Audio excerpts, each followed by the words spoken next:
rehabilitated, and real entertaining. This is the Carl Jackson Podcast. Imagine if you're accused by a Soros-backed state attorney and a semi-corrupt sheriff's office of a heinous crime, a sexual crime, a crime of which, if you were to go to jail, you would be subject to jail justice, if you know what I mean.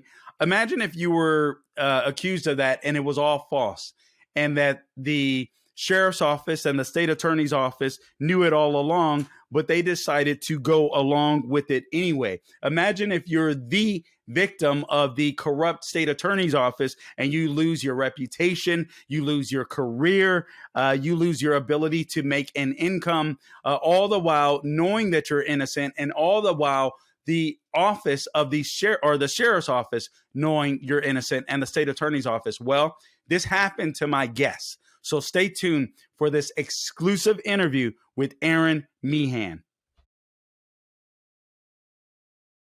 All right, guys, welcome to this edition of the Carl Jackson Show podcast. Listen, today is this podcast, I think, is very illustrative of what's happening with a lot of these woke DAs that are being implemented by this, or helping to be elected by this George Soros guy around the United States of America. I have with me today my guest, Aaron Meehan. He'll be joining me shortly, but Aaron Meehan was literally perp walked, accused of some of the most heinous crimes that you could ever imagine, all by the state attorney's office right here in the Central Florida area, that is headed up by Soros-backed state attorney Monique Worrell. Her the assistant state attorney is Kelly Hicks, and you have this sheriff in Osceola County, Marco Lopez, who ironically doesn't get along with Monique Worrell. But what he did with this case, in my opinion, is absolutely heinous, absolutely wrong, absolutely immoral, and he should be held accountable for it.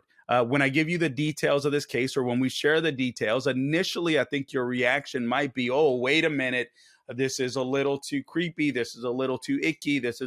But guys, I'm going to tell you something right now. If you don't have the utmost moral people that are involved in law enforcement, enforcing the laws of the land, if you will, there's no justice. There is no real justice. Aaron Meehan, I believe, was falsely accused of some very heinous crimes, and there has been no recourse for him. And my concern is that this could be happening to more people. If this has in fact happened to you, as a matter of fact, I want you to reach out to me. I want you to reach out to me at carljacksonradio@gmail.com. I'd love to get you on as well. But without any further ado, my producer Gabe is going to play this video for you, because Aaron Meehan was perp walked for something that he never did. The Orange County Sheriff's Office completely lied about this case from the get-go, and we're going to break down the details. We're going to break down the details of this case, because God forbid this happens to any one of us. So let's roll the video here. Gabe, por favor. A kid's respiratory therapist is accused of molesting in children, now expected to make his first appearance in court. Well, this video shows the Osceola County Sheriff escorting 40-year-old Aaron Meehan to a cruiser. Investigators say one of the victims is Meehan's own stepdaughter. Fox 35's Matt Trezza is live in Osceola County for us this morning. And Matt, good morning to you on this Wednesday. Detectives are worried that Meehan may have triggered and targeted other children as well. So police want to know if you know anything to come forward. That's right. Aaron Meehan is facing 2 counts of lewd and lascivious molestation. He's now booked into the Osceola County Jail, awaiting a first appearance we are expecting today. Now, the Osceola County Sheriff says 40-year-old Meehan works as a children's respiratory therapist, accused of molesting his own stepdaughter and another child in the Cocoa Beach area. Sheriff says detectives caught him just as he got off a plane from Alaska with a different hairstyle and sunglasses, apparently trying to disguise himself. Sheriff Lopez says molestation victims shouldn't keep the abuse a secret. We encourage any victims here, or anyone that's ever employed this guy, to come forward and let us know if they've had any other type of complaints or anything lewd and lascivious in this nature, or any children might have had an experience any type of uncomfortable or inappropriate touching under his care. Now, Meehan has worked here in Central Florida and also doing contract work up in Alaska. Sheriff Lopez says investigators are now working in both places to see if they can identify any further victims.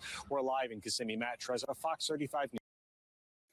Okay, so that is the those are the allegations. That's the story that broke. I believe that was in mid-March when the story broke. I'm going to give you, before I bring on Aaron Meehan, I'm going to give you guys this is just ghetto fabulous wisdom. I want you to take this to the bank.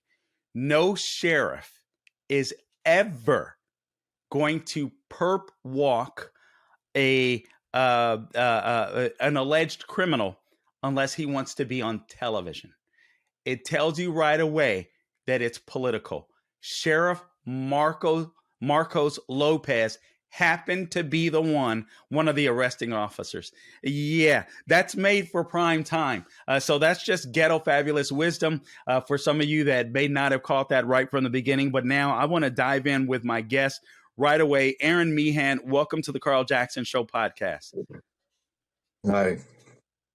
All right, so Aaron, let's just dive right in, get down to the nitty gritty. Obviously, that had to be a troubling time for you. But first off, I want to start with something that was the reporter said right off the bat, and I don't fault the reporters. They're reporting what the sheriff's office, what the state attorney's office might be telling them. But right. You are a trained child respiratory therapist. Is that correct? That's right. Okay. You worked both in Central Florida, but you were working in Alaska at the time. Is that correct? Yeah, I went up to Alaska last March, and this past March was it was a year, and I was on my way home from the year contract being over. Okay. So you had worked in Central Florida previously. You went to Alaska to work for a year due to a contract with another hospital organization or something in Alaska. Yeah. Okay. All right. So for an entire year, you were pretty much gone. Well, I mean, I would fly home and visit for holidays or whatever, but yeah. Okay. I was up there working for a year. Okay. All right. Now, so and I'm going to get to the charges, but I want to illustrate something with people, because we have pictures, and I'm going to, Gabe, I forgot to send you these other pictures, but perhaps we can put them up, towards the beginning or end of the podcast. One of the things that was said by the reporters, and no fault of their own, they were reporting what law enforcement told them, but allegedly, you were disguised. You were trying to hide. You had shaved your head. You were wearing sunglasses, although those were glasses that you were wearing. But they said you shaved your head. You were trying to disguise yourself. Is there any truth to that? I shaved my head last August. I turned 40 in September, and up until that point, I had a mohawk, and nobody in Alaska could cut it right. And I just said, I'm just going to embrace my age, and my mohawk had been thinning. So I was like, I'm just going to shave my head bald. And I have pictures on Facebook even proving, looking back, I was like the end of August, I posted the picture when I had shaved my head. So, I mean, if I was trying to disguise myself, then I wasn't doing a good job. Yeah, I mean, it's an outright lie. And as a matter of fact, we'll make sure that we post some of those pictures because it's an outright lie that they knew, and they knew it was a lie. You could simply go on his Facebook page and you could see that he had the same look for several months before the arrest occurred. So, and guys, let me just say this from the onset. I back the blue. I love our police officers. What I absolutely despise are police officers that will lie in order to build their name for political purposes. Those are evil and disgusting people to me, and they are a threat to our democratic republic, in my opinion. And I think Sheriff Marcos Lopez needs to answer for this, frankly. I understand that he's doing some good work in Osceola County. I understand that he's not a fan of Monique Worrell. Well, Sheriff Lopez, I think you have some splaining to do, quite frankly, because what you did here was wrong. And I think you know it was wrong as we get into the details of this case. And I hope to God there aren't more of your victims out there, Sheriff Marcos Lopez. So if there are more of Sheriff Marcos Lopez's victims out there, please feel free to contact me. And I'd love to have you on. Obviously, I would have to vet your case, but I'd love to have you on. We cannot tolerate this with law enforcement. I'm sorry. Maybe it was a mix-up. But based upon what I've seen, what I've read, I don't think it was. And so we'll dive further into the case. Okay, now, Aaron, let's get into the charges, because let's be frank. When you hear charges like this, and excuse me, guys, because I'm trying to make sure I don't lose my voice. I've been sick throughout the weekend here, but when you hear charges like this, I think the initial reaction from people is like, oh my God, he's guilty. These are absolutely disgusting charges. I don't want anything to do with this man, this case, so on, etc. Let's just throw the book at him, because the tendency is to believe the victims. You were charged with 2 counts of lewd and lascivious acts on a minor. I don't want to minimize those charges, but I want to ask you straight up. Did you do it? Are you guilty? No, I didn't do that. I didn't, like what I said to the media when I was walking out. I didn't do it. And let's get into the details. And again, I'm interviewing Aaron Meehan. He's a trained child respiratory therapist. And he was charged with 2 counts of lewd and lascivious acts on a minor. His account is he didn't do it based upon the evidence. And as a matter of fact, I got to tell you guys, the charges. Actually, let's talk about that for a second, Aaron. I don't know that they officially charged you. And when I say they, I'm speaking of the Osceola County Sheriff's Office, but they just recently decided not to pursue the case. Right. Yeah, the charges were never officially filed. Because I've never been in trouble with law enforcement. I had no idea how any of this worked, and I kept asking the attorney. He said he couldn't move forward, like gathering evidence or the interviews or whatever from the Osceola County until they officially charged me with something. And so I kept going online and looking at my case docket, and nothing was ever filed, nothing official.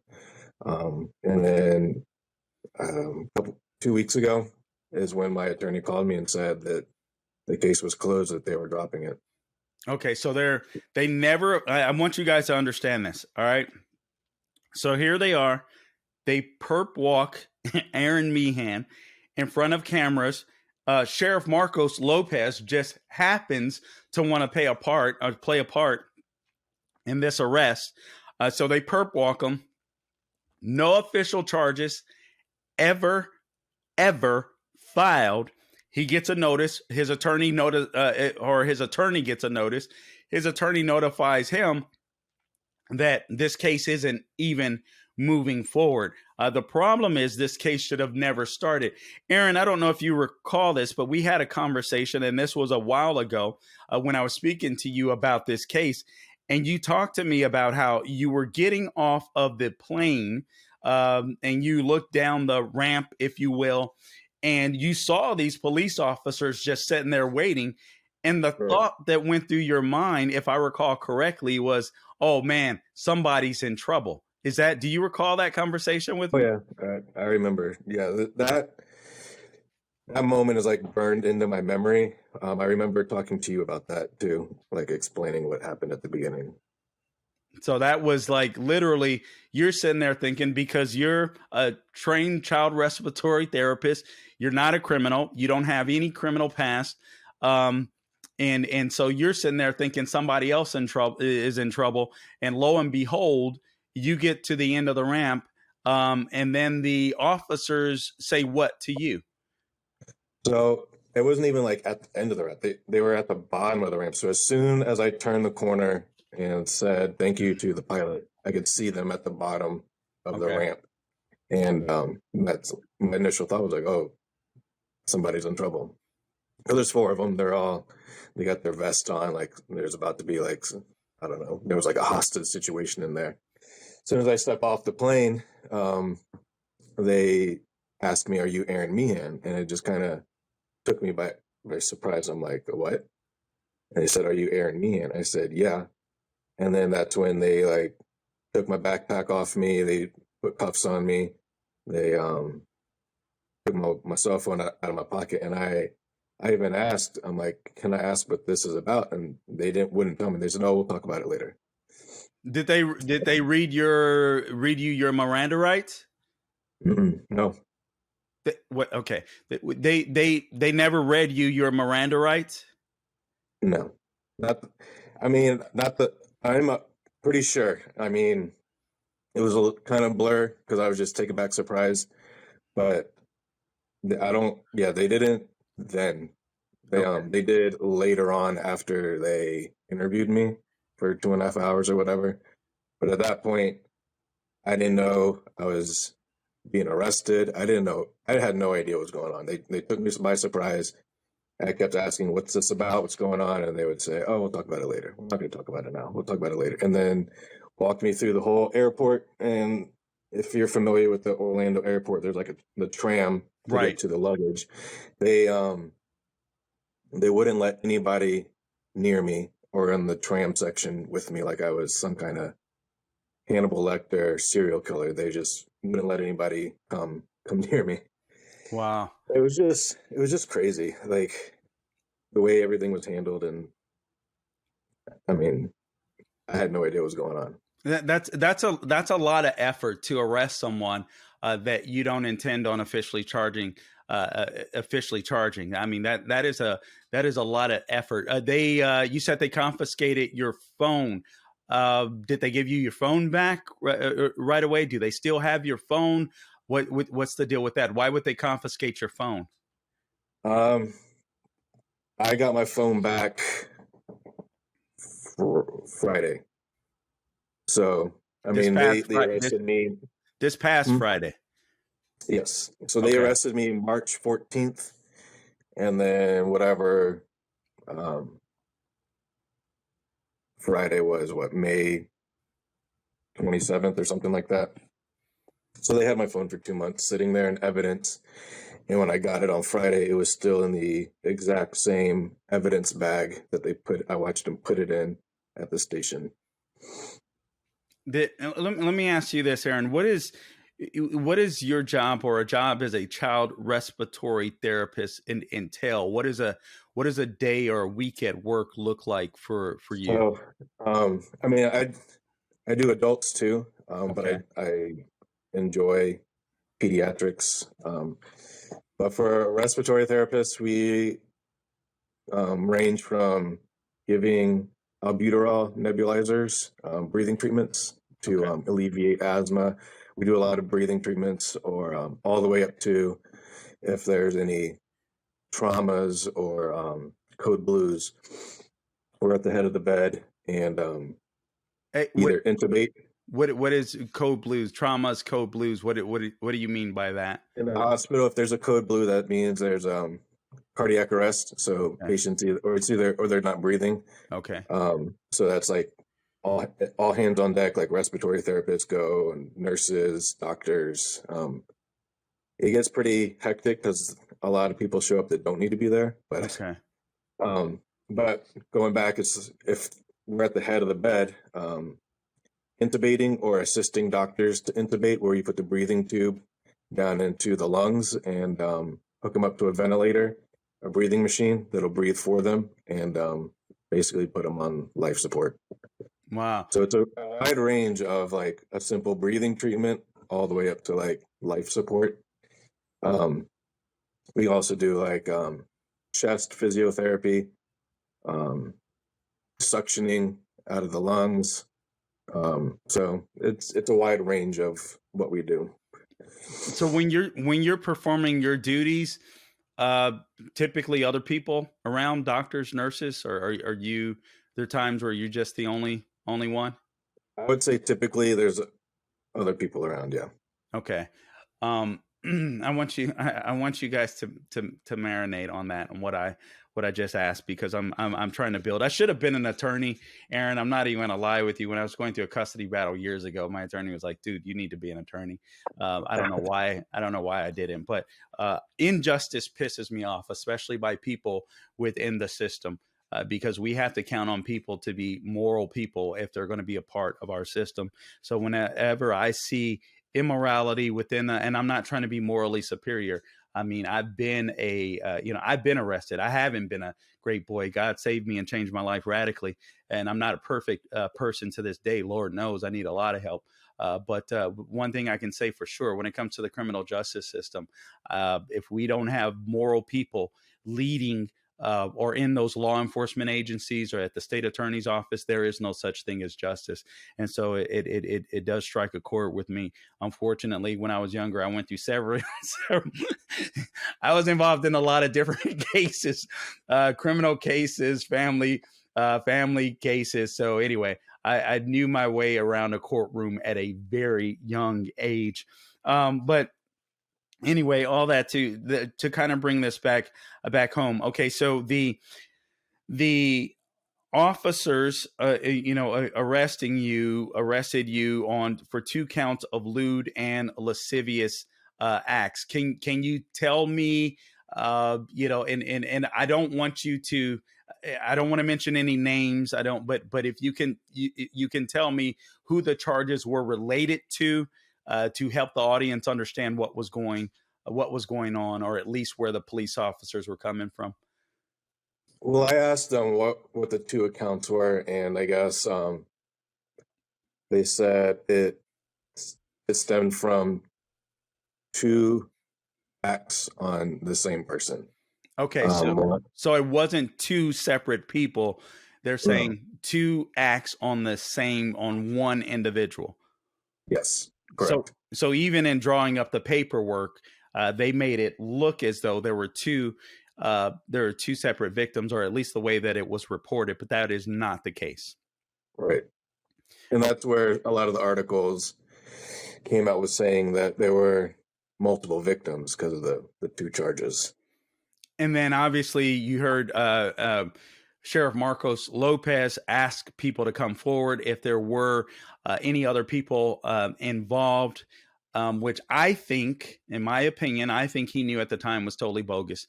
But it is something that, obviously, if you're being legit, if the case is legit, I understand why the sheriff will want to do that. Obviously, if you were really a threat, and you really did some heinous act like this, there could be potentially victims. So I understand why he would want people to come forward. The problem is the Osceola County Sheriff's Office here in Central Florida never had a case. And so I want to go through some of the background of this case, and I'll leave it up to you to say how this person is, what relationship they have or don't have with you. That's going to be totally up to you, Aaron, if you decide to mention that. But I'll just say the alleged victim. But the alleged victim, you do have some form of relationship with. Is that correct? I did. Okay. Obviously not anymore. Okay.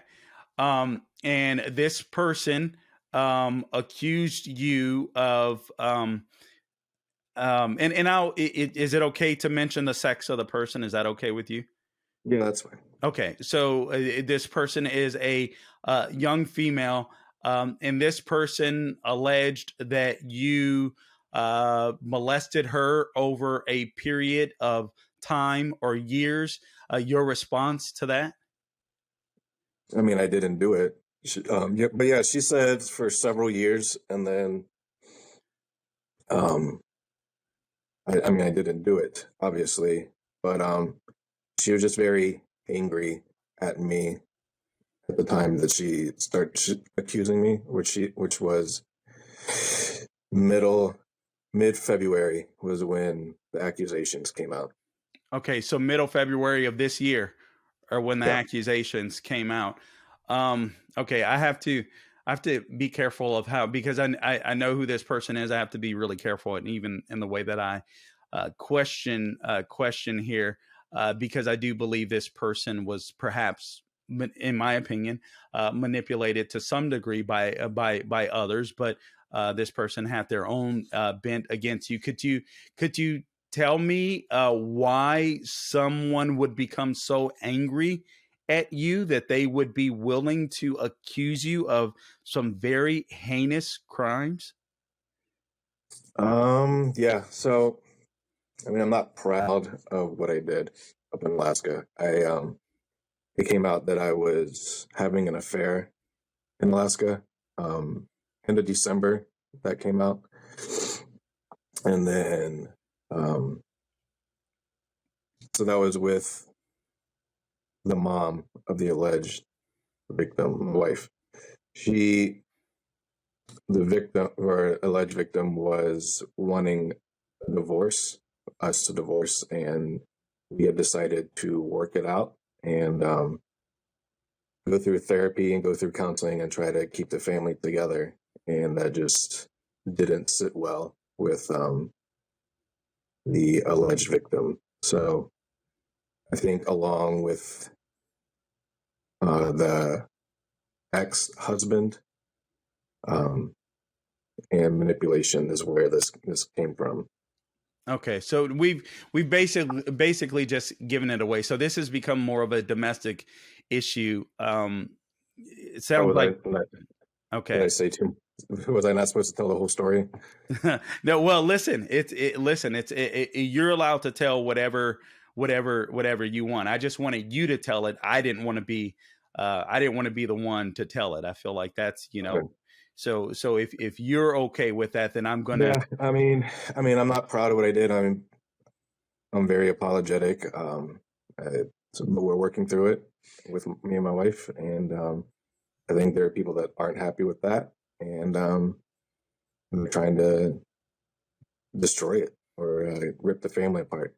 And then CPS got involved, and they come in trying to say that they're here for the safety of our little kids, and they were threatening to take them away from my wife, and it was just a lot. It was crazy, and that case got closed because there was nothing there for them. I mean, our kids are loved, and we spoil them. So I think they showed up a couple times and realized that there's nothing even to go off of that. Okay, so let me just offer some clarification now, because you've said a lot. I just want to make sure the audience is clear.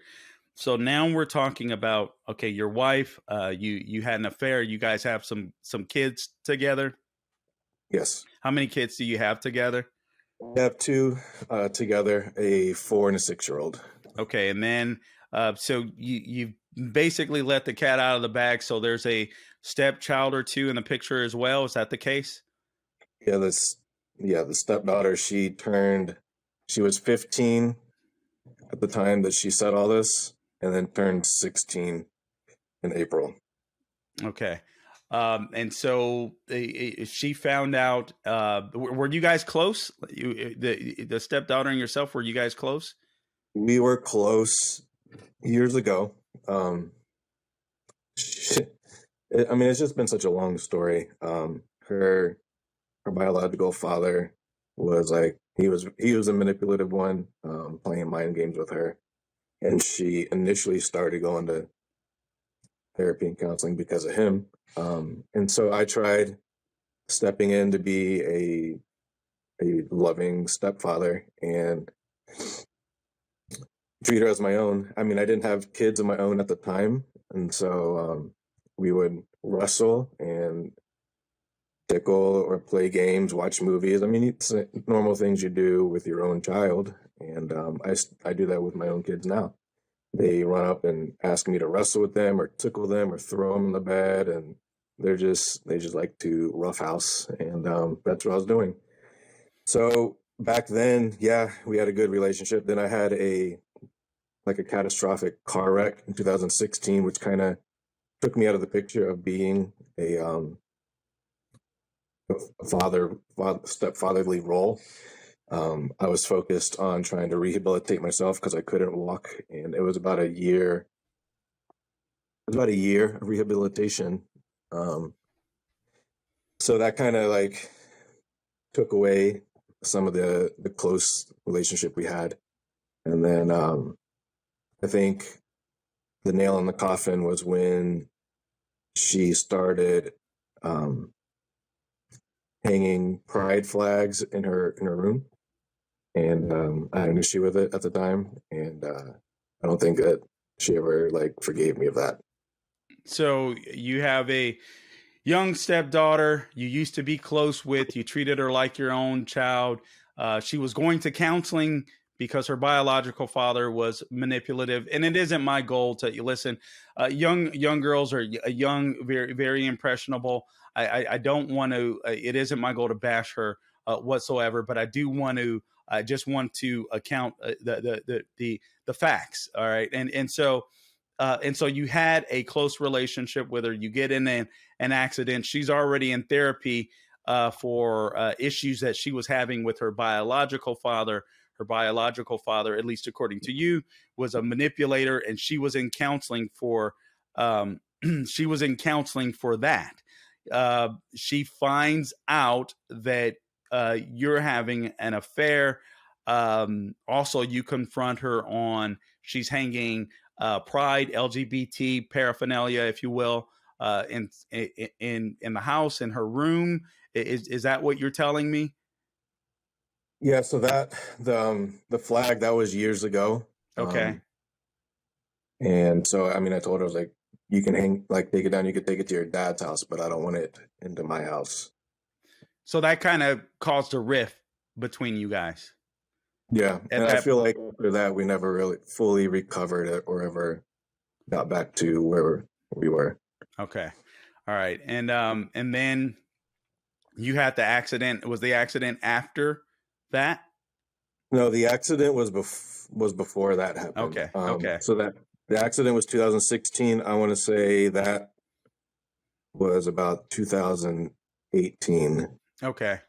And so you were dealing with those issues. You guys had never redeveloped the type of relationship that you had initially. You go off to Alaska for a year. Your stepdaughter finds out about the affair, and you believe that this is the catalyst that caused her, because we basically given it away. It was her that made these claims against you. So you believe this is the catalyst that made her lash out at you. Yeah, there was a lot leading up to it. I mean, I kind of said some of it, but yeah, I think that was what it was. And then, I mean, I'm not happy or with what I did up in Alaska, but I think it's an important integral piece to explain as to why I was accused. Because if you just go off of I was accused of this by this person because she was angry, well, they're like, well, why was she angry? Just nothing makes sense up until you paint the full picture. And in order to do that, then I have to admit to my wrongdoings up there in Alaska in the affair. But yeah, she was even like, I think telling my wife, like, you should just get a divorce and move to Kentucky. And when it was almost like that was her end goal. And and when my wife was like, no, that's not what I'm going to do, then this thing just started snowballing and just escalated very quickly. And you made mention of this. I think they at least found out about the affair in February. Do I recall that correctly? No, they found out about the affair in December 28th. Okay, and what happened in February? Something happened in February. Do you recall? February was when I got reported to the police. So okay. she said something to her mom on a Tuesday, but she just said that Aaron was like wrestling and tickling me and didn't say like never said anything about molestation to my wife. And she was like, okay, so there was nothing for her to report. Then Thursday she had therapy with her therapist, and I don't think from what I hear, what I was been told is that she told the therapist, but the therapist told her that since she told her dad first, then the dad had to report it, which is not true because a therapist is a mandatory reporter. Right. So if she told her therapist on Thursday, then it would have been reported on Thursday, but the dad reported on Friday. So she had therapy on Thursday. Nothing got reported. And then Friday, the dad reported it. It's almost like she was, I don't know. I mean, it's a lot to speculate on, but yeah. She said one thing to my wife and it wasn't bad enough. So then she said something else to the therapist on Thursday and that wasn't bad enough. And then Friday is when it escalated. And then that's when the dad reported it. Yeah. And this is really important because I know there's this idea out there that we should believe all victims, and we should listen to all victims, and then or alleged victims, and then we should start with the investigating before people are arrested. And that way you assure that the real bad guys go to jail, and those that fall between the cracks, do not. So this is very important. And my goal isn't to, if you're out there and you are a victim of sexual abuse of any type, you should report it. You should come forward. But I do. I want to make sure that we make that emphatically clear. But also, there needs to be a process in which the person is investigated to some extent to make sure that what they're telling you is absolutely true. Because frankly, this type of stuff, particularly in custody situations or domestic situations, marital situations, it happens frequently. And anyone that tells you otherwise is lying to you. Spouses will lie about other spouses when it comes to children. Children will sometimes lie because they want to be with one parent over the other. It happens. And so we should always take these reports seriously and look into them. And for certain, there shouldn't be someone that's literally perped walk on television and national television so that someone can boost up their I don't even know. I really don't know what the sheriff was doing. I mean, the more I hear and read about this case, I'm like, what is this guy doing? There was obviously an ulterior motive, in my opinion, anyway, by Sheriff Marcos Lopez. Not to mention, Monique Worrell is the Soros-Backed state attorney in this area. So I hope that more people have not fallen through the cracks or being unjustly accused by the state attorney's office ran by Monique Worrell, or frankly, now by Sheriff Marcos Lopez. I hope this is a one-off, but I'm severely concerned. I'm severely concerned about this. So the charges. Your stepdaughter was involved. So we clarified that you guys had a good relationship, fell off. You had a confrontational conversation. It sounds like that didn't go well when it came to pride paraphernalia that she was bringing into the household. You're off working in Alaska. She learns about the affair. It sounds like she may have reacted to that.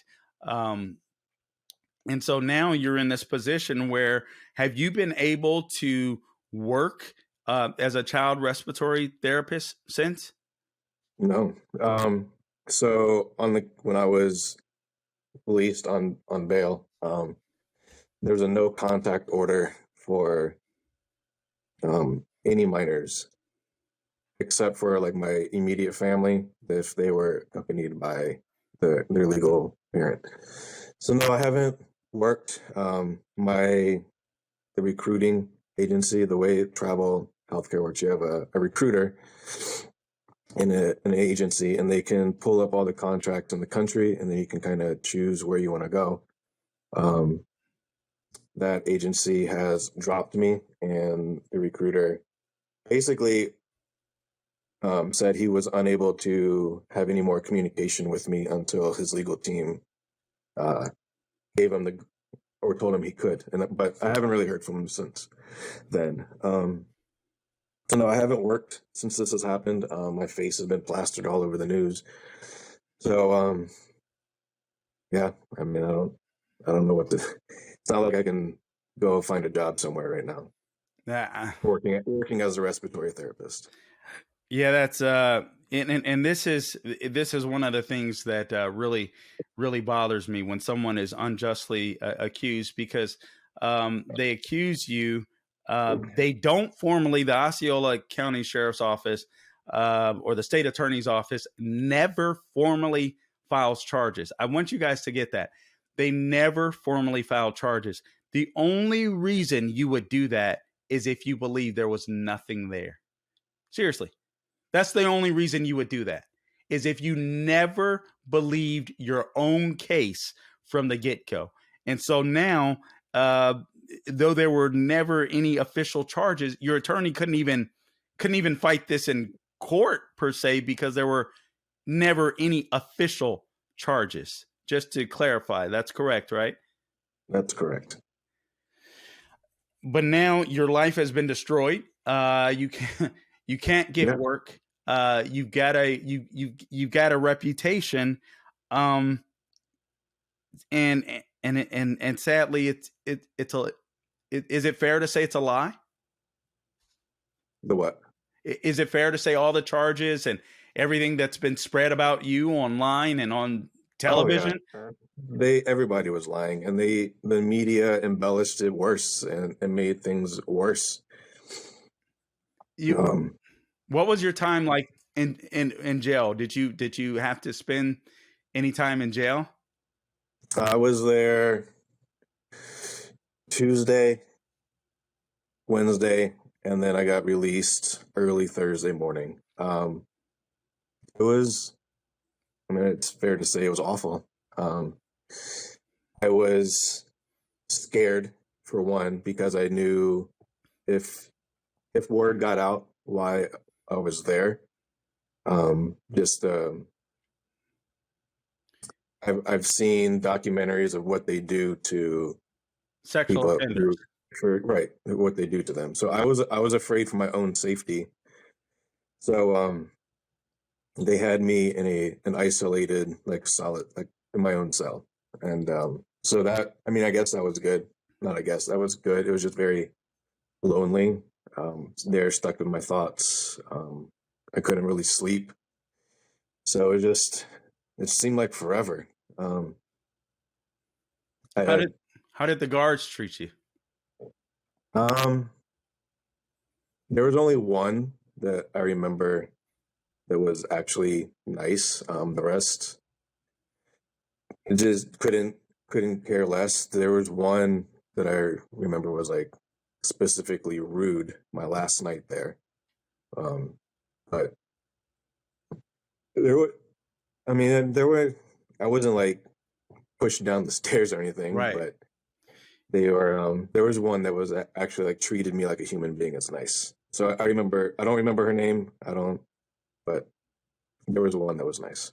You may recall this from our conversation, but if I recall correctly, you said one of the things that the guards did were one or two were literally speaking out loud about your case within the jail, so that other inmates could hear.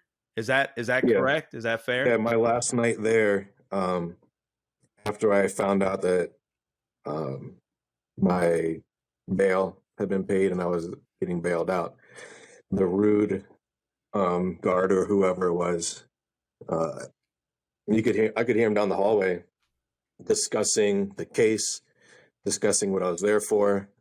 They couldn't believe I had been bailed out. But yeah, you could hear it down the hallway, and however many inmates are in the hallway, I don't know, would be able to hear it too.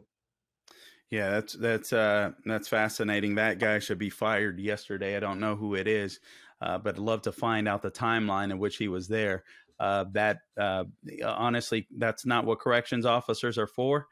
So that guy should be fired yesterday, in my opinion. But basically, what I wanted to do here, Aaron, is I just wanted to clear the record. I wanted you to be able to tell your side of the story. I know this happens to people. Frankly, I back the blue. I believe that most people that are in jail deserve to be in jail, frankly. But every once in a while, there's a case that happens where people have to speak out too, because there are some injustices that occur within our system as well. And I definitely think that you've been trampled upon. I just want to go through this briefly to make sure that I didn't miss anything. And so you're arrested at the airport. You're perp walked. You're charged with lewd and lascivious acts on a minor. It was reported that there were two people. There was only one, 2 counts against one person. Your testimony, if you will, is that this person, this alleged victim, which happens to be your stepdaughter, you guys had a falling out when you confronted her over paraphernalia, pride paraphernalia. You guys were close. You had an accident, kind of focused on yourself for about a year and getting healthy again. And so you guys kind of, your relationship started to break down a little bit. You go to Alaska, as you mentioned, you're not proud about it, but you have this affair. The stepdaughter finds out about it, encourages her mom to leave you. And guys, please understand that it isn't my goal to bash this young lady. I understand that young people can be manipulated. And again, if I thought there was truth to the story, I would tell you, but there's just no evidence. And obviously, there's no evidence to prove that the young lady was being truthful. And quite frankly, the police officers, the state attorney's office, and the Osceola County Sheriff's Office knew that all along. As you heard Aaron say earlier, they collected his phone. I'm assuming they collected his phone to try to find out if there were any messages or text messages.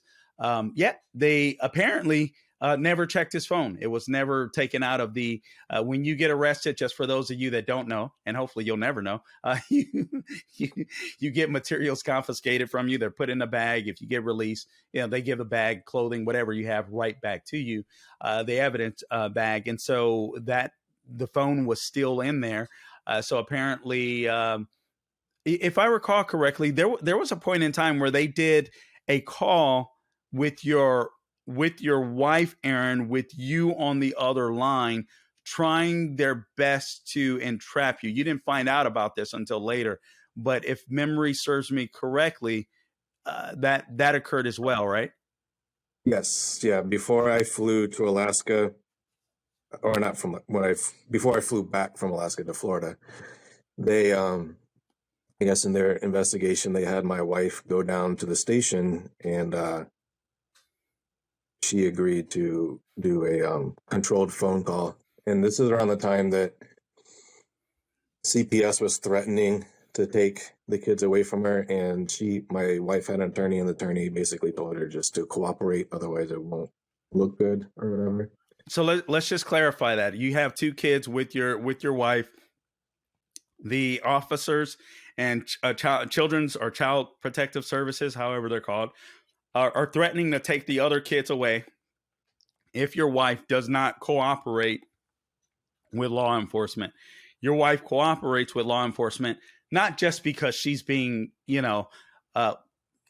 forced to. I don't think, but if there's any truth to the story that you're molesting her daughter from a previous relationship, she would want to know.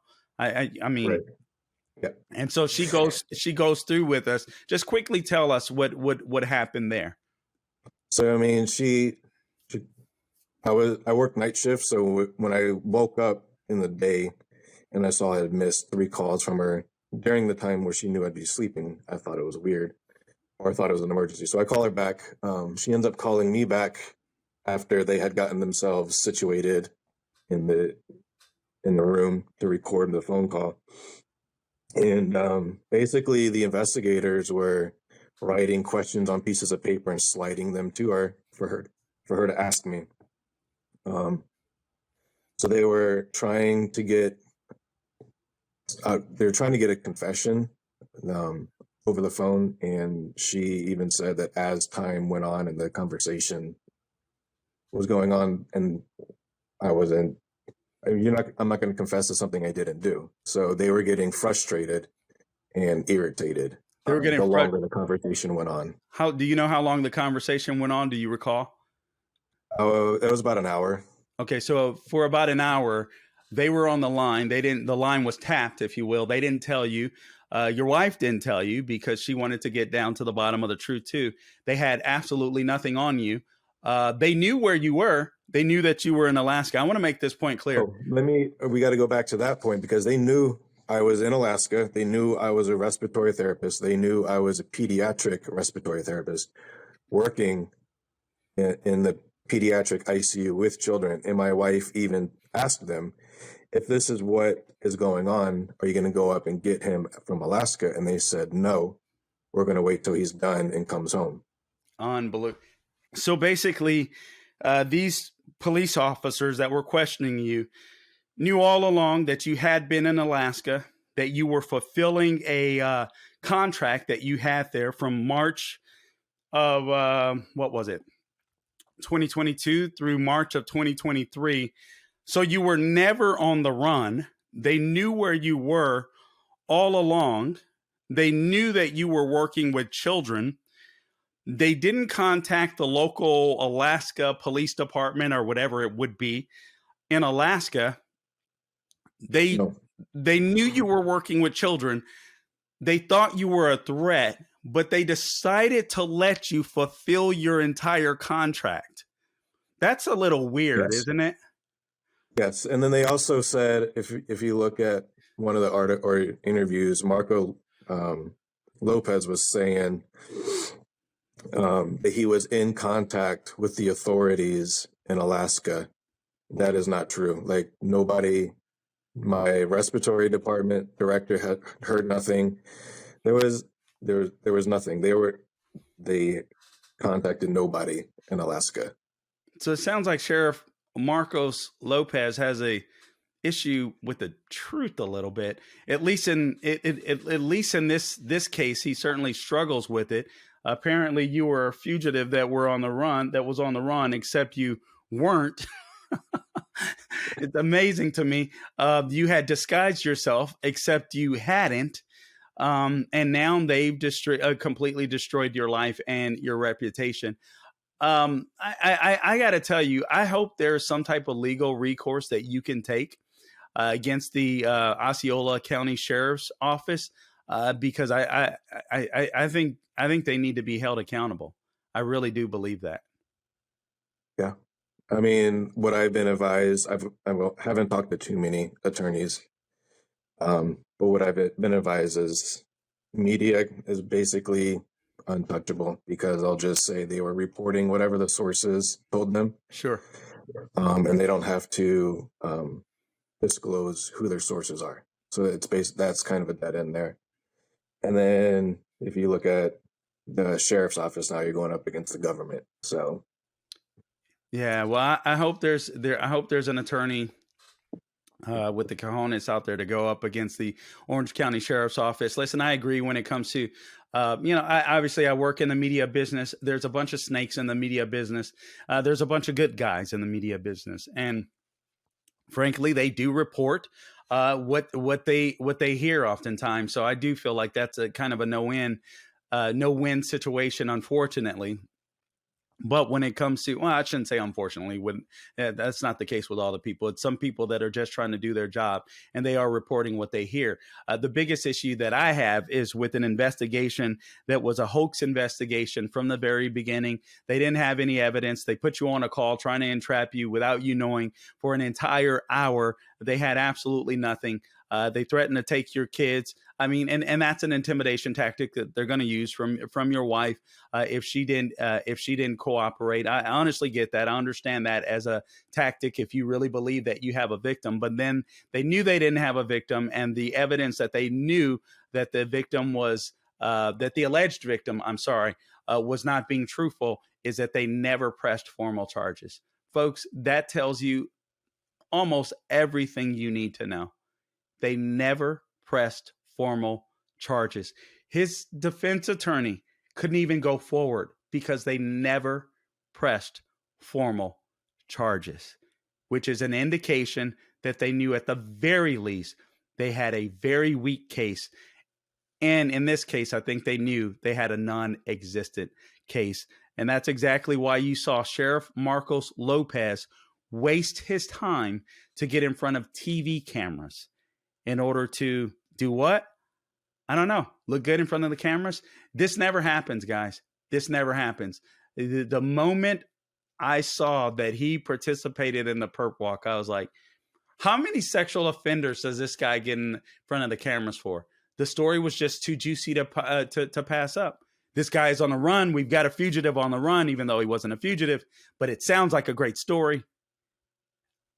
Absolutely amazing. Absolutely amazing. Aaron, listen, unless there's something else you want to add, I really do appreciate your time here. And again, if you've been a victim of the Osceola County Sheriff's Office, or if you've been a victim of the Soros-backed woke social justice warrior and state attorney Monique Worrell, please don't hesitate to contact me, carljacksonradio@gmail.com, or just message me on Facebook or my social media, all things social media at The Carl Jackson Show is where you can find me. Make sure you subscribe to this podcast wherever you go to get your podcast and share it. Please share this podcast. We'll title it. We will get it out there today. Please share it. Share it with people that are local in the Central Florida area. Share it to people that are concerned about Soros-backed woke DAs and state attorneys all across the country. Because I guarantee you there are a lot more Aaron Meehans. And this is just speculative on my part. But wherever you have a Soros-backed state attorney or district attorney, they'll be soft on crime when it comes to people that they consider oppressed, whether it's minorities, Democrats, whatever. But if you happen to run into someone that happens to be a white male and perhaps has some conservative worldviews that stands up against LGBTQ or pride, you might not get a fair shot in front of some of those woke DAs or state attorneys. So that's just speculation on my part, but I got a feeling I'm pretty close to accurate. Anyway, Aaron, is there something that you'd like to leave us with? Just going through this whole nightmare of a process. I've lost count how many times different people have told me that this happens more than you would like to believe when there's family issues, like you were saying earlier, or there's a divorce, which we weren't getting a divorce, but that's what was being pushed. That there's just a lot of these false accusations start popping up. And it's just, I've had several people reach out to me the past couple weeks with their own stories. And in the end, they're found innocent, but not after going through trials. And one of my friends had to sell his house and had to pay like $200,000 in legal fees to be found innocent in the end. So yeah, sadly it happens more than you would like to believe. So yeah, there's certainly some injustices within the system. And my hopes for you is that you could I hope that you're able to get back into your profession, because obviously there's a shortage of people like you. We need people like you. You're one of the good guys, and your name has been sullied and dragged through the mud. Your reputation has been destroyed, and all for something that they knew. In my opinion, the state attorney's office and the Osceola County Sheriff's Office, under the leadership of Sheriff Marcos Lopez, knew all along that there was nothing to see here, that you were innocent, and they decided to pursue the case anyway for media expediency. I don't know what. They never filed or there were never any formal charges. It's astonishing that I'm sorry, someone needs to be held accountable. That is astonishing to me. And God forbid there's more people, more law enforcement officers out there that are like that. Aaron, listen, you've been generous with your time. I wanted to delve into this story, not just for your sake, but in case there are other people out there that this has happened to. This cannot be allowed to stand. I back the blue. I love good cops. I can't stand the BLM movement, the Antifa movement, the police reform, woke movement. But there's nothing worse to me than dirty prosecutors and dirty cops, because they destroy the justice system, and we should not tolerate it. Guys, listen, I appreciate you tuning in to this edition of the Carl Jackson Show podcast. Aaron, if you'll just stay with us to make sure that we get all of this uploaded, please subscribe to the podcast wherever you go to get your podcast. We're on Apple, we're on Google, Spotify. Subscribe to our YouTube channel, The Carl Jackson Show. We're on Rumble, The Carl Jackson Show. All things social media at The Carl Jackson Show is where you can find us. Guys, I need you to share this podcast. We need to get this word out, if for no other reason than to make sure that we hold woke DAs and state attorneys accountable, and sheriff's offices that are willing to lie when they have no evidence at all of the person against the person that they're putting in jail or charging. This makes no sense to me. This just isn't right, and we should not stand for it. So I appreciate you tuning in, and until next time, do not grow weary doing good. God bless you.